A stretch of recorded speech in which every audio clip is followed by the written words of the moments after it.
మనమండి frustrated. ఈ మాట తలుచుకుంటేనే నాకు నవ్వు వస్తుంది. ఎక్కడ ఫ్రస్ట్రేటెడ్ అండి? ప్రతిరోజు ప్రతి ఒక్కడు ఎంజాయ్ చేస్తున్నాడు లైఫ్.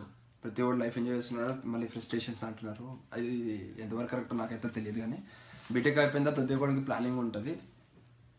నీకు ఉంది, నాకు ఉంది, ప్రతి మనిషికి ఉంటుంది ప్లానింగ్ అనేది. ప్లానింగ్ లేకుండా ఎవడు ఉండదు.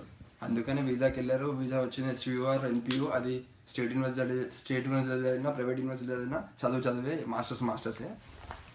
ఇదేమో అమీర్పేట్ కాదు, ఇది యునైటెడ్ స్టేట్స్ ఆఫ్ అమెరికా. ఏదో అమీర్పేట్లో చదివినట్టు ఫీల్ అయిపోతున్నారు. 20 లక్షలు పెట్టుకుని డబ్బులు ఖర్చు పెట్టి వీసా తెచ్చుకొని మీరు ఇంటర్వ్యూకి వెళ్ళి ఇంటర్వ్యూలో క్వాలిఫై అయితేనే ఇక్కడికి వచ్చారు. ఏదో అమీర్పేట్లోకి వచ్చినట్టు ఫీల్ కాకండి. బక్స్ విషయానికి వస్తే మరి రూమ్ నీట్గా లేకపోతే బక్స్ కుట్టకపోతే ఏం కుడతాయండి? ఇండియాలో దోమలు కుడతాయి క్యాజువల్గా, ఇక్కడ బక్స్ కుడతాయి. దాని కామనే కదా, కుట్టడం అయితే కామనే, పురుగులు వేరే అంతే. అక్కడ దోమలు అంటాం, ఇక్కడ బక్స్ అంటాం. ఇంకోటి పాయింట్, అసలు 15 మంది రూమ్లో ఉంటారు, గొర్రెల మందలాగా ఉంటారా అంటే 15 మంది ఉంటారు. మరి ఇదే లైఫ్.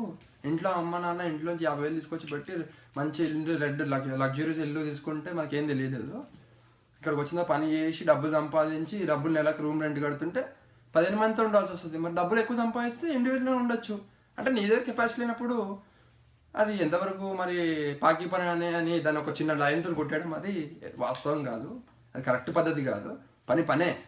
ఎవడైనా పార్ట్ టైం చేసి లో స్థాయి నుంచి హై స్థాయికి వెళ్ళాల్సిందే. పేరెంట్స్ హై స్థాయి ఉంటే, పేరెంట్స్ డబ్బు గల వాళ్ళు ఉంటే అది కామన్. అది ఆ విషయం పక్కన పెట్టదాం. నువ్వు పని చేసి పైకి వస్తే ఆటోమేటిక్గా నీకంటే ఒక గుర్తింపు వస్తుంది. నువ్వు పని చేయవు, పాకి పని అని చెప్పి నువ్వే డిగ్రేడ్ చేసేసుకుంటే అది కరెక్ట్ కాదు. యూఎస్కి రావాలి, వాడు ఈ లైఫ్ చూడాలి. చూసిన వాడే లైఫ్లో ఖచ్చితంగా నిలబడతాడు. ఇది నా మాట కాదు, అందరి మాట. అది యూఎస్కి వచ్చినవాడు ప్రతి ఒక్కడు లైఫ్ బ్రైటే, ప్రతి ఒక్కడు బ్రైటే. ఈ విషయంలో అందరికీ తెలిసిన విషయమే. రూమ్లో ఇన్స్పెక్షన్ అంటారు, అవుతుంది. మరి ఇది ఇండియా కాదు కదా, అమెరికాలో కొన్ని రూల్స్ ఉంటాయని మీకు తెలుసు, నాకు తెలుసు, అందరికి తెలుసు. ఆ రూల్స్ ఇండియా ఉన్నప్పుడు అందరికి తెలుసు. కాబట్టి ఇక్కడ 15 మంది ఉంటున్నప్పుడు ఏమవుతుంది, ఇంట్లో రూమ్ రెంట్కి ఇచ్చినప్పుడు మరి ఓనర్ వచ్చి చూసుకోవడం కరెక్టే కదా, చూసుకుంటాడు. ఏమన్నా డ్యామేజ్ అయితే దానికి ఫైన్ వేస్తారు.